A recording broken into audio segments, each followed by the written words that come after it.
All right, welcome back. Let's talk about this young lady again. You guys remember? You remember Ebony K. Williams? Everybody remember Ebony K. Williams? Right? Oh, we're gonna talk about Mobad in a little bit. We're gonna get some updates on that in a little bit, okay? So just hold tight there. You guys remember Ebony K. Williams? How old is she? She's 40 years old, something like that.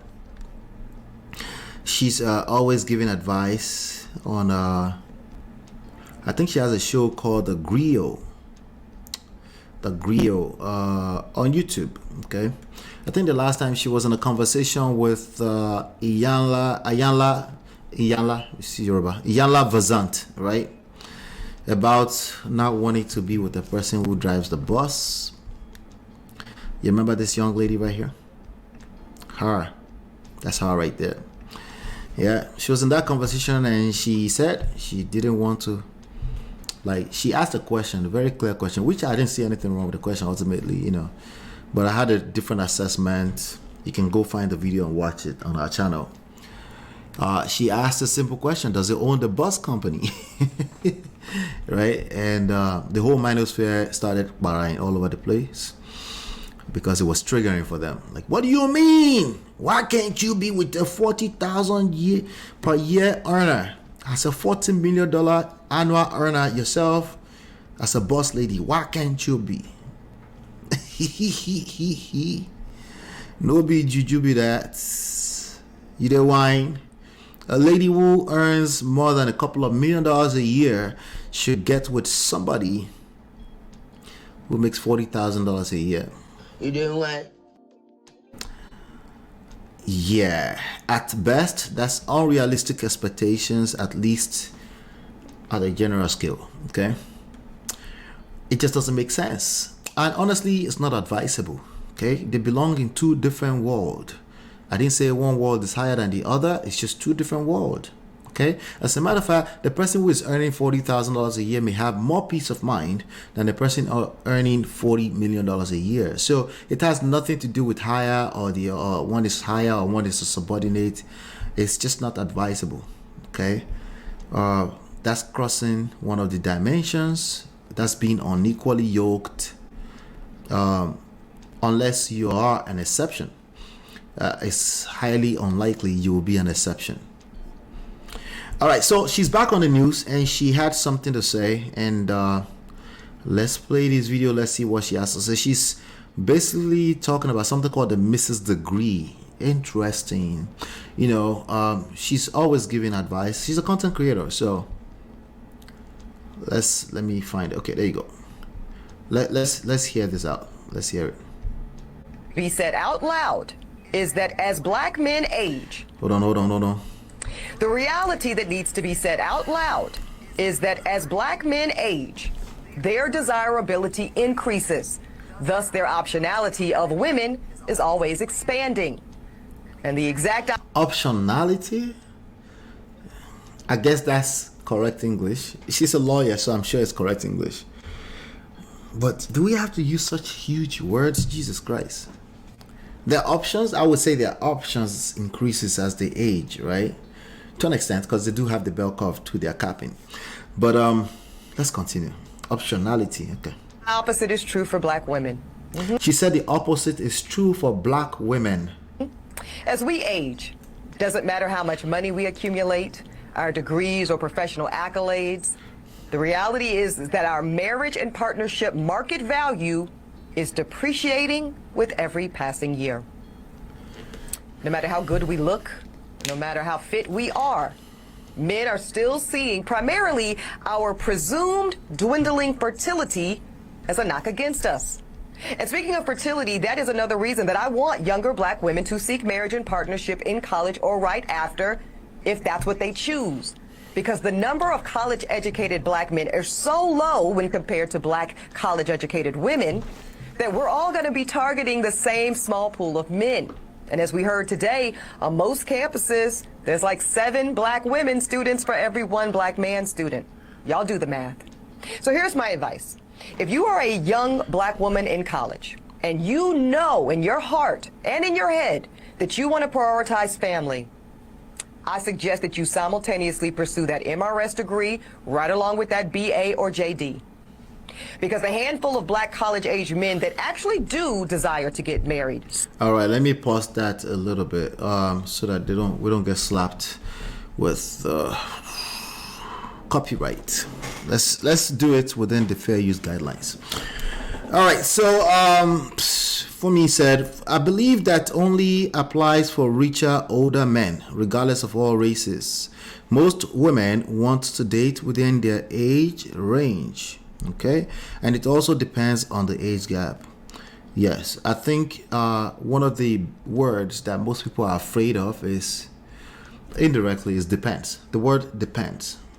Like everybody's just so afraid of depends, right? Because we're hungry for something that we can generalize and simplify it down to exact science that just work across the board.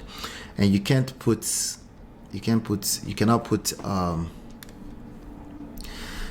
human beings in a box. Let's continue. Thank you for that for me. Soon, and they do share that value system, and family is a priority for them too. Y'all, that is an incredibly small pool, and it's shrinking as you get older. And by the time you reach my age, 40, you will be faced with different choices relating to life partnership and motherhood. Now, I'm not saying that delaying marriage or motherhood is a bad option, but it's one that comes with its own consequences. And our women deserve to know on the front end of their decision making instead of on the back half. All right, I'm going to play that again. The reality that needs to be said out loud is that as black men age, their desirability increases. Thus, their optionality of women is always expanding. And the exact opposite is true for black women. As we age, doesn't matter how much money we accumulate, our degrees or professional accolades, the reality is that our marriage and partnership market value is depreciating with every passing year. No matter how good we look, no matter how fit we are, men are still seeing primarily our presumed dwindling fertility as a knock against us. And speaking of fertility, that is another reason that I want younger black women to seek marriage and partnership in college or right. Sorry about that. You guys couldn't hear me. Patricia said it's hard to find good men when you're younger. Now she said being in college, but what do you mean by younger? Give me an age range, Patricia. Let's talk about it. Give me an age range. When is it hard to find a good man? And if you will, define good men for me, okay? While you're at it, let me get back. She said she wants you to find someone in college, right? Let's continue. Right after, if that's what they choose. Because the number of college-educated black men are so low when compared to black college-educated women. So she's saying the number of college-educated men are so low, right? So I'm guessing at this point she's talking about after you leave college. The numbers are lower, and there's a bunch of college-educated black women. That we're all going to be targeting the same small pool of men. And as you are all going to be targeting the same small pool of men, okay? I would argue that Ebony had been listening to the manosphere and the red pill community, which there's nothing really wrong with that, you know, but let's continue. We heard today on most campuses, there's like 7 black women students for every 1 black man student. So there's 7 black women for every 1 black man, even in college. So how are they going to pick if they're already competing on the same campus? If we're going to go by this logic of just numbers, right? If we're going to go by this logic of just numbers, right? 7 to 1 sounds like you're going to compete in college as well. Is she saying it's going to be harder once you leave college? I'm wondering. Y'all do the math. So here's my advice. If you are a young black woman in college and you know in your heart and in your head that you want to prioritize family, I suggest that you simultaneously pursue that MRS degree. MRS degree, not Mrs. degree. MRS degree. Okay, that's Mrs. degree, I guess. Pursue it together with the other degree, right? Now, I've said this here before, somehow, some way. I said you can walk and chew gum at the same time. You know, people try to make the excuse. They've been making it for a long time, but it's not. For a lot of people, it's too late now. And for, not too late, but for a lot of people, it's much later. Okay, I don't believe in too late. You know, we're human beings. Okay, but it's much later for a lot of people now before they realize that wait, time is not anybody's mate, right? And newsflash for men too. Men are saying, well, wait until 35 before like that. Who told you have control of that? You don't have control of that, you know. In fact, I don't believe what you're saying. There are other issues that we need to talk about. We need to talk about those other issues and not this idea that you're waiting till 35. If you think you're waiting till 35, you're lying. It's because you're either afraid, you're scared, or you're not finding what you deem to be good, right? But it's not because you just decided I'm not going to make the move until 35. It's a lie. And I don't know why you're lying. I don't understand. You don't need to lie to me. Okay? You don't need to lie to me. But let me see here. I think Patricia says like 25 to 35 years of age. So are you saying it's easier before 25, or you're saying it's easier after 35 to find good men? Is that what you're suggesting? It's just, when you say it's hard, it's loaded as usual. It's loaded. And like, it's hard. Like, what do you mean by that? Like, have you gone out, how many times? Like, I would need to know, like, how often are you going out on dates, or how often are you being approached? How many people are you ghosting per week or per quarter, right? Per every quarter, every 3 months. How many people are you ghosting? How many people are I need to know all of that. So she said a good man to me is patient, consistent, honest, caring, loyal, respectful, resilient. There are tons of men with consistent, honest, caring, loyal, respectful, resilient, patient. That's a little tricky because they don't really get tested until later on in life with regards to patience, maybe even resilient, right? And maybe even respectful. Right? They don't really get tested properly until later. You know, what you might consider ideally a good man is made out of pressure. They've gone through something, right? They got scars, and it looks like scar, but they're not more patient, right? So at 25 to 35, maybe after 30, you might start to see some, typically, right? There are some exceptions, right? But I don't know, you know. Yeah. At 25 to 35, all these things you mentioned, they're not yet tested. Sounds like you don't enter one chance, Patricia. Right? They're not yet tested, right? What about attractive? Someone you find attractive, right? Someone that's just a good man. Just a good man. Attractive good man, right? Because that patient thing, or patience, as you said, right? I don't know. I need more information. It's hard to generalize around these things anyway. Fumi said, I don't understand why she only focuses on men with college degrees. There are men making good money in trades with good values that are often overlooked. That's a good point. That's why the statement she made is like, I have the urge to start nitpicking every word, and I'm just like, okay, I guess she's talking in general. I think she's saying something in general that's very specific. I will extract it in a second here. D-Love says, black women are also stuck on dating black men, which reduces the pool. Right? You know, and I think about 5 to 10 years from now, the dilemma of the man is going to really show up to the surface, right? Right now, everybody is paying attention to black women not getting married. I think there's going to be more noise in the next 5 to 10 years about Men can't find wives. I'm already hearing it, but it's going to be like epidemic type of thing where women will be able to use it to shame men too. Okay. That's why gender war is stupid, and it's always going to hand people up in the poto. Be open to any race and respect other religions. There's your bigger pool. I mean, it's a global world. It's a global village. If you're restricted in respect of race, religion, and stuff like that right now, I would argue you're going backwards, honestly. Okay? You know, I forgot to add attractive. Oh, you forgot to add attractive. Yeah.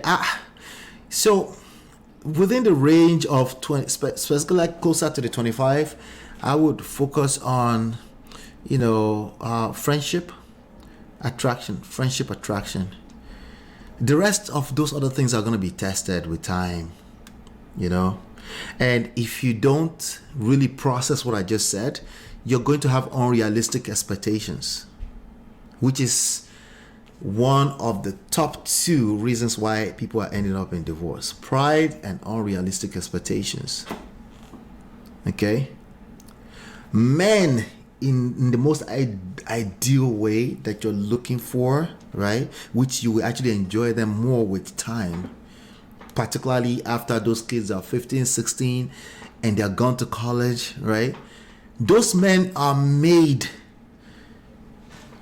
they become that over time. It's almost impossible for that person to fall out of the skies and be 25 years old. Okay? It's almost impossible, right? So even your idea of good men, I would need to know what you mean by a good man, because it's a lot of men that feel like they're good men and they're usher in the church, they play the keyboard, they're a pastor, they're, the ideal on the surface, right? But when it comes to this thing called romantic relationship, they get tested really badly. They fall on their face, end up in divorce. Good men, yes, good men end up in divorce, right? They just don't know what they don't know. They don't have the skills. There's no way to comprehend it. There's no frame of reference to comprehend what we're talking about except time, right? So, attraction, friendship, someone you can grow together with. Looking for growth or a grown man to fall out of the skies is unrealistic expectations at best. For me, it says, for example, my brother modifies homes and is the main provider for his family of 3. There are many. We need to expand the conversation. That's the point you're making. For me, it's a good point. We need to expand the conversation beyond lame statistic-driven talking points, because in the same breath they destroy each other. Like in one breath you're saying they should go after the MRS degree, but there's in that same college there's 7 women to 1 man, and then outside is, so the problem is not solved with what she's saying. But I think she's being general, and I will start the general point in a second. Patricia, this is one chance. This is the real world. Welcome to the real world. This is why the top reasons why people end up in divorce is not finance, infidelity, and what's the third one that is always written at the courthouse? The data they keep extracting from the courthouse, the CDC data, right? The one on Google, right? Finance, infidelity. There's a third one, right? Something, It's none of that. Okay, it's pride and unrealistic expectations. Okay. And I think this guy, Tim Ross, he said is uncommunicated expectations. I disagree. Okay. I would love to have the conversation. I disagree. Okay. A lot of people are communicating their expectations. The more they're talking about their expectations, the worse it gets. Okay. But he said he has data. I'm like, okay. All right. But unrealistic expectations in particular, yeah. Yep. So find a friend, attractive, good-looking man, someone that's open to growing together. That you leave room for, growth. You leave room for the older you get, you're going to find out that you continue to feel like, oh, I don't know anything. The older you get, the more you really embrace the idea that I don't know anything. All right. And that's something that this generation are having a hard time, because they literally know everything by way of Google. But the results are disconnected from that. Anyway, I think when I say one chance, I'm being sarcastic, but the point is that put those, what's English of ajaga? D-Love, help me. What's English of ajaga? Egbe ajaga esile. That weight you put on yourself, looking for perfection, put it down. Lay it down. Instead, embrace humility.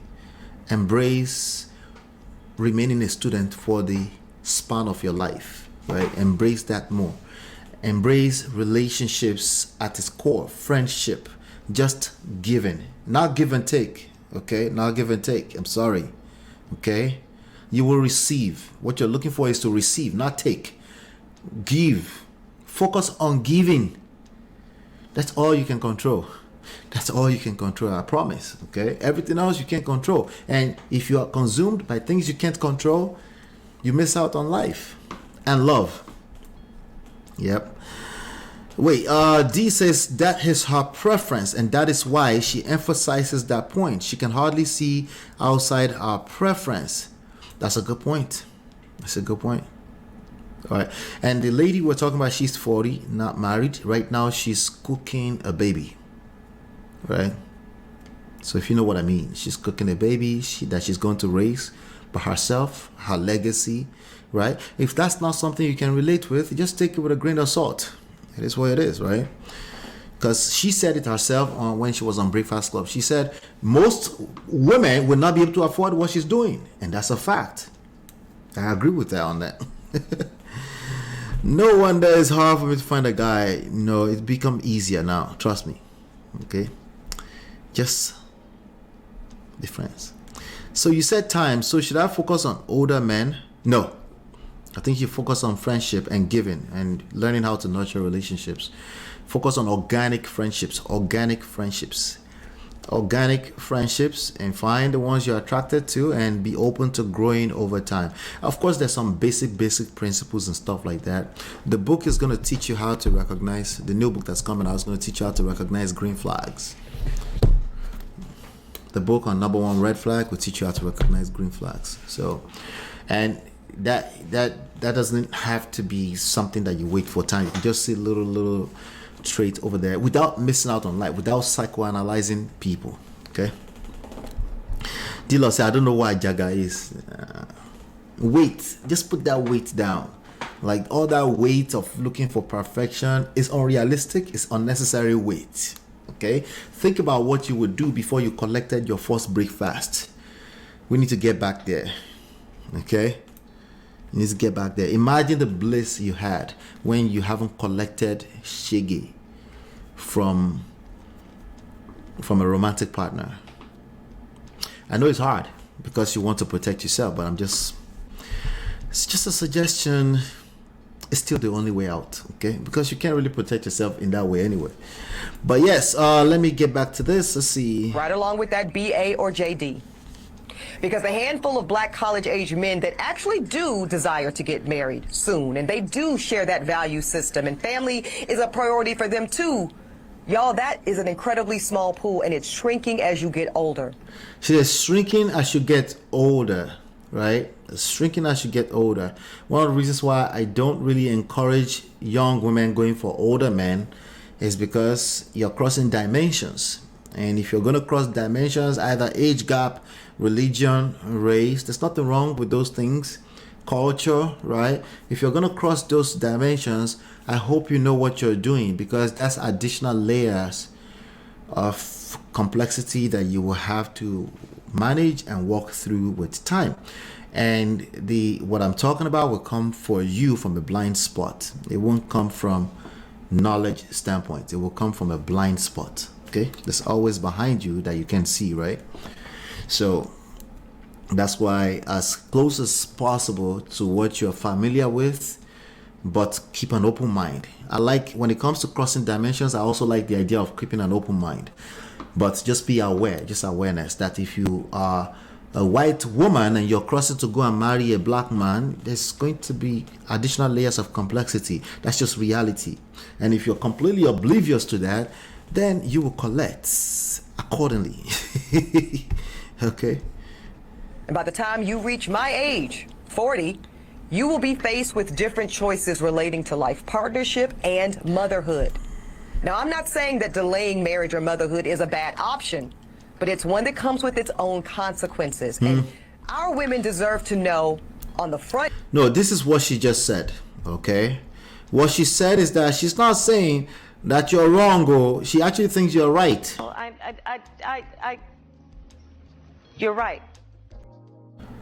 But oftentimes, consequences and the way nature and the universe reacts to your choices and your decisions are not based off of right and wrong.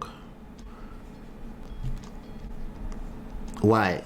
Because there are 8 billion people here. Like, how many people do you think they are right? All of them think they are right, okay? There are 8 billion people in this experience. So you can expect that it cannot be that simple, okay? If it was that simple, everybody would be doing it, right? End of their decision making instead of on the back half. All right, so that's what she had to say. She is beautiful. But that has nothing to do with nothing, right? Let's see. I think lumping all black people into one homogeneous quadrant just to make a point is sad. It's one of the hardest things that I've ever had to experience in this conversation. Because me naturally, remember what I said to Fumi earlier, depends. Everybody's afraid of depends. Everybody's like, no, but that's not an exception. No, it depends, literally. Human being experience depends. It depends, like case by case by case, okay? There's exceptions in every direction, every corner, every dimension, there's exception in any way, and there's multiple dimensions and variables. So putting human beings into a box is always just,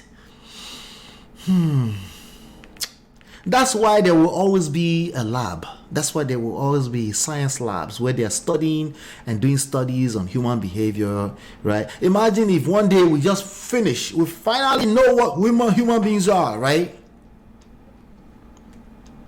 There will not be human experience anymore. That's literally the beauty of human experience you're taking out. So it depends. Of course, there's some things that you just look at black people across the board. Like, for example, black people don't understand power.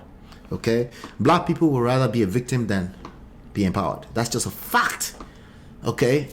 And it's a perpetual thing, right? We have experiences that justifies it. And not only does it justify it, we continue to justify it. I get it. Okay? But it's a vicious cycle thing. So it is what it is, right? So I can generalize at that level, right? But for me to be completely unaware that there are some black people, not some, many black people that get what I just said. And in their own individual life, at their family life, in their extended, at least at the extended family life, they figured something out, right? That they don't belong in that general statistics. They are quote unquote the exceptions. And it was in fact a fact that they had the power to not belong in the generalized, what the data at CDC, at the NHS is saying, or NIH, right?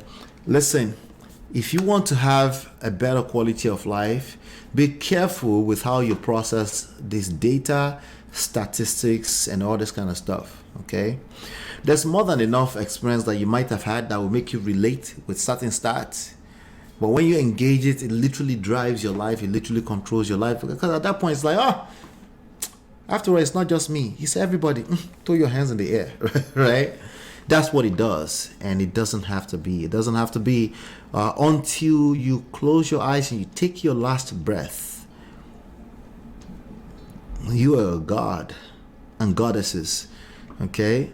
You're a god, you're a goddess, you're a king, you're a queen. You absolutely have the power to change the course if you don't like what you're seeing, regardless of what the stats say, right? Imagine if that's how we treated our health, right? Somebody help me hit that like button. Why is this thing, it's not going over 20 people? Can we get it over 20? Just hit that like button. We have 3 people. I'm missing at least 3 people. You hit that like button just to ping other people into the room. It signals the algorithms to bring people into the room. All right. So lumping all black people, that's what they do in science labs. That's what they do in studies, and that's what they do. I'm just warning you as an individual to be careful with that. Mr. Ola, sometimes it is not the individual that saw shege, but the ones they see other people take as affected them. Yes, that's a fact. That's a fact. But most of the time, we don't give a shit. Okay, not even about our siblings. When we can relate with a particular topic. So I'm glad that you said sometimes, like minority, like almost less than minority, right? To be honest, I have lost interest in romantic relationships. Oh, I feel you. Which sometimes worries me. It feels like something is wrong with me. No. Don't feel that way. Okay, I'll explain that to you. When you are over analyzing past experiences, which I can tell because you said lost interest, which means once upon a time you had interest. That's what that means to me, right? Once upon a time you had interest, right? And now for some reason that you can personally relate with, right? Directly or indirectly, you've lost interest, right? That just sounds like to me like you're over analyzing it, okay? Forget romance for a second, okay? Just forget romance for a split second, okay? I said something earlier. Sex is natural to majority of human beings. There are asexuals. They do exist. That's a fact. But they're minorities for a reason, right? Majority are sexual beings, right? So forget sex for a second too. Sex and romance, let's forget, right? Human beings are emotional and social by nature, right? We don't do life alone. It's just that simple. We don't live in a cave. We tend to live in clusters, settlements, right? We come together and we do it in clusters, settlements, right? So if you just focus on that aspect enough and make the most out of every opportunity to relate with another person. What does that mean? Every opportunity to give to another person. Don't pour from an empty cup. Every opportunity to give from abundance to another person. You cannot do this from a lack of abundance mindset, right?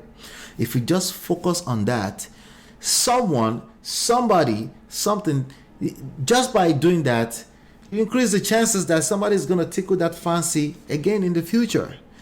I don't think you should ever put yourself in a position to over process the idea of romance and stuff like that, because you might just start exuding desperate. You might not even know it. It's very, very subconscious thing, right? It's just showing your energy, right? As opposed to a smile, as opposed to another opportunity to wake up today and give to another human being. Enyo lasho enyo, right? I don't know how to say that in English, Jare. The direct translation is mean people are your clothes, your covering. Okay, I think it's covering. People cover you, like, okay? People are, your covering comes from people. The money you're going to make is coming from somebody else's hands, right? The benefit you're going to benefit from the human experience coming from other people, right? So when you embrace that idea, you just knowing this for a fact, you just pour into other people, right? If you focus on that and being really good at it, if you're too good at it, start teaching other people how to be good at it, right? If you focus on that, what you just said maybe will become irrelevant. Okay? It will just be romantic relations, but so the way they happen is supposed to be organic. It's supposed to be, oh, okay, all right, the natural next step is let's take our relationship to the next level, right? As opposed to no, they're in India right now, they do arranged marriage and it works best for them. And like, which part of the Indian news are you listening to, right? It's just a lot of people talking like that for no reason. It comes down to basic. Sex, relationships, give. We live in clusters. We have relationships with people. You nurture it. Now, because we're operating in a new era, our intelligence level needs to go to a higher level. So we need to talk more about emotional intelligence. We didn't need to talk about that in 1960, but soft life has made it necessary that we have to start talking about emotional intelligence. That's the currency now. No longer about who can provide government issued currency or houses or against lions. No, it's no longer about that.